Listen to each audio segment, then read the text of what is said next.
Si vous êtes ici, c'est pour découvrir comment un gamin de Marseille est devenu l'une des plus grandes stars du cinéma mondial.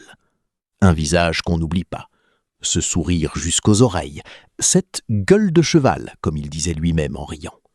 Un acteur qui a tourné 124 films, attiré plus de 200 millions de spectateurs, et que le général de Gaulle lui-même qualifiait le 3 mai 1968 de « seul Français plus célèbre que moi dans le monde ». Mais rien ne prédestinait ce fils de marchand à devenir une légende. Pour comprendre comment tout a commencé, il faut revenir à Marseille, boulevard Chave, au début du XXe siècle. 3, 2, 1. Fernand-Joseph Désiré Contandin naît le 8 mai 1903 à Marseille, au 72 boulevard Chave. Son père est employé de bureau en semaine, mais passionné de théâtre le week-end. Sa mère est au foyer. Dès son plus jeune âge, Fernand baigne dans l'univers du spectacle. Son père l'encourage, le pousse sur les planches. À seulement 7 ans, il monte sur scène.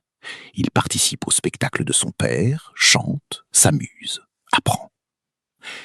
À 7 ou 8 ans, il remporte un concours de chanteurs amateurs au théâtre du Châtelet de Marseille. La récompense, 25 francs et 1 semaine de spectacle. C'est son premier succès. Il chante Mademoiselle Rose, une chanson de son idole Paulin, célèbre comique troupier de l'époque. À l'école, il est mauvais élève. Son père le pousse à travailler, mais Fernand se fait renvoyer de ses petits boulots. Son tort, il chante en cachette pendant les heures de travail, improvise des chansonnettes, ou disparaît pour aller se produire en banlieue sans autorisation. Déjà, son caractère se dessine. Grande gueule, autoritaire, mais jovial. Il a une passion, la scène. Rien d'autre ne compte. C'est à cette époque qu'il rencontre celle qui va changer sa vie. Il fréquente la famille Mance. La mère de ses amis l'appelle affectueusement Fernandelle. Le surnom va lui coller à la peau. Sur les affiches, pour annoncer ses tours de chant, il écrit Fernandelle. En 1925, il épouse Henriette Mance. Elle lui donnera 3 enfants et elle sera à ses côtés toute sa vie. Après son service militaire, en 1926, Fernandelle cherche sa chance. Il est engagé à l'Odéon de Marseille par Louis Valette, le directeur de la salle. Un soir, dans le public, un homme l'observe. Il s'appelle Jean Faraud, directeur français de la Paramount. Il est impressionné. Il propose à Fernandelle un contrat pour animer les entr'actes dans les cinémas Paramount. Le 19 mars 1927, Fernandelle débute à Bordeaux. Il enchaîne Toulouse, Nice, Lille et enfin Paris. Il chante, il fait des sketchs, il fait rire. Il est partout à la fois. À Paris, il se produit au concert Bobino, puis au concert Mayol. Le tout Paris vient l'applaudir. Il cultive ce qui fera sa marque. L'accent méridional, les grimaces, la gestuelle précise, le comique troupier. Mais Fernandelle veut plus. Il veut le cinéma. En 1930, il tourne son premier film, Le Blanc et le Noir, aux côtés de Rému. Un petit rôle, une courte scène, mais c'est un début. En 1931, il est dirigé par Jean Renoir dans On purge bébé. La même année, il tourne Parlez-moi d'amour et participe au premier film parlant de Sacha Guitry. Les grands réalisateurs commencent à le remarquer. Du music-hall au cinéma, il n'y a qu'un pas. Fernandelle le franchit et il ne le regrettera jamais. 1934. Fernandelle a 31 ans. Sa carrière décolle, mais il lui manque le rôle qui fera de lui une véritable vedette. Marcel Pagnol prépare l'adaptation d'Angèle, un roman de Jean Giono. Il cherche un acteur pour incarner Saturnin, un valet naïf. Son premier choix est Michel Simon, mais Simon demande un cachet trop élevé. Pagnol se tourne alors vers Fernandelle. Le réalisateur doute. Fernandelle, pour lui, n'est qu'un amuseur public, un chanteur de music-hall. Mais il lui donne sa chance. Le tournage commence.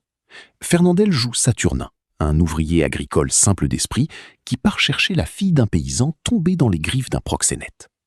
C'est un rôle dramatique, loin des sketchs comiques auxquels le public est habitué. Pagnol est bluffé. Fernandelle révèle une sensibilité extraordinaire, une capacité à émouvoir qu'on ne lui connaissait pas. Le film sort. C'est un succès critique et public. Fernandelle n'est plus seulement un comique, il devient un acteur à part entière. Pagnol dira de lui qu'il possède le don de faire rire des êtres qui ont tant de raisons de pleurer. Les collaborations s'enchaînent. Regain, en 1937, toujours avec Pagnol, où il incarne Gédémus, un personnage antipathique et brutal. Fernandel surprend encore. Il peut tout jouer. En 1938, Pagnol écrit un film spécialement pour lui. Il s'inspire de la vie même de Fernandel. Le film s'appelle Le Spoons. Fernandel y incarne Irénée, un simple d'esprit qui rêve de devenir acteur. C'est une comédie pleine d'émotion, de sincérité, d'humanité. Le film devient un classique. Fernandel doit tout à Pagnol, et Pagnol doit beaucoup à Fernandel. Les années 1940 et 1950 sont triomphales pour Fernandel. Il tourne avec les plus grands, Henri Verneuil, Julien Duvivier, Claude Autant-Lara. En 1951, Julien Duvivier lui propose un rôle de curé. Fernandel hésite, il craint d'être catalogué. Il vient de jouer un moine dans L'Auberge rouge. 2 rôles en soutane d'affilée, c'est trop. Il refuse d'abord. Mais Duvivier insiste. Fernandel finit par accepter, par amitié. Le film s'appelle Le Petit Monde de Don Camillo.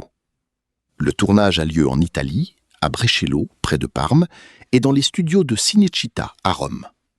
Fernandel incarne Don Camillo, un curé bagarreur, passionné, qui se dispute sans cesse avec le maire communiste du village, Pépone, interprété par Gino Cervi. À sa sortie, en 1952, le film est un triomphe. 12,8 millions d'entrées, un record. Fernandel devient une star mondiale. Le personnage de Don Camillo est connu aux 4 coins de la planète. 4 autres films suivront, adaptés des nouvelles de Giovanni Guarici. Fernandel est désormais une icône. Fernandel ne se limite pas à Don Camillo. Il enchaîne les succès dans des registres très différents. En 1954, il incarne Ali Baba dans le film de Jacques Becker. Un rôle de conte des 1001 nuits, loin de son univers marseillais. Le public adore. En 1959, un rôle dramatique, presque tragique.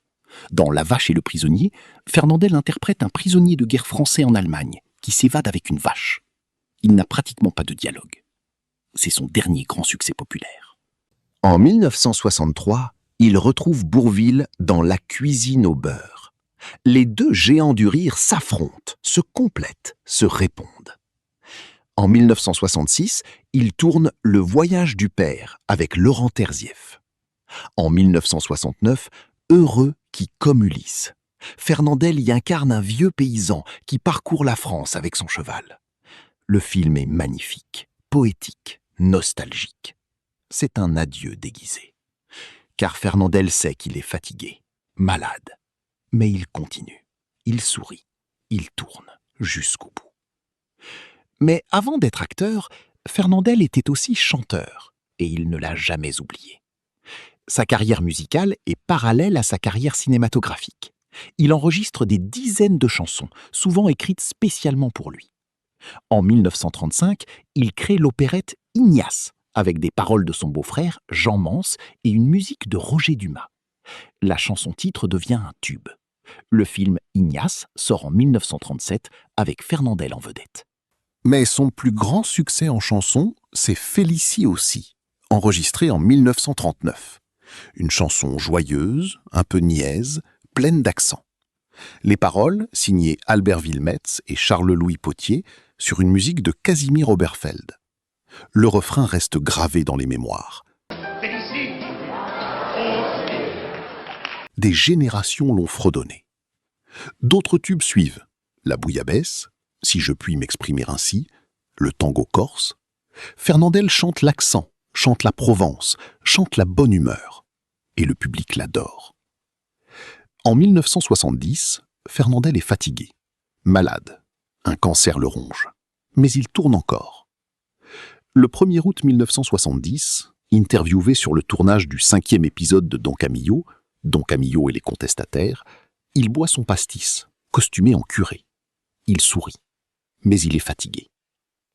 Le film reste inachevé. Fernandel rentre en France pour se soigner.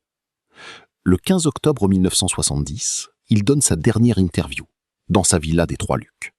Il parle de son dernier film, de ses amis disparus, de Bourvil, avec une émotion palpable. Que puis-je vous dire de Bourvil? J'ai perdu un grand camarade. Il critique aussi le cinéma, qu'il appelle de faux intellectuels. Le 26 février 1971, Fernandel s'éteint dans son appartement de l'avenue Foch à Paris, des suites de son cancer. Il a 67 ans. À sa mort, le journal Sud-Ouest titre « Contandin meurt, Fernandel demeure ». En 50 ans de carrière, Fernandel a tourné 124 films. Il a attiré, entre 1945 et 1970, plus de 200 millions de spectateurs dans les salles obscures. Il a travaillé avec les plus grands, Pagnol, Guitry, Renoir, Duvivier, Verneuil. Il a croisé Raimu, Bourvil, Gabin, De Funès. Aujourd'hui, à Marseille, sa ville natale, une stèle trône boulevard Chave, à l'endroit même où il est né. Son buste rappelle aux passants que cet enfant du quartier est devenu une légende. Fernandel, c'est le rire, c'est la Provence, c'est le cinéma français de l'âge d'or, celui qui fait du bien, qui réchauffe le cœur. Il disait « Un comédien est payé pour qu'on le regarde, mais ce sont les spectateurs qui le font durer. » Les spectateurs, eux, ne l'ont pas oublié. Si ce voyage dans la vie de Fernandel vous a plu, laissez un like. Abonnez-vous pour ne rien manquer de nos prochaines vidéos sur les légendes du cinéma français. Moi, je vous dis à très vite. Le Panthéon des stars vous dit au revoir.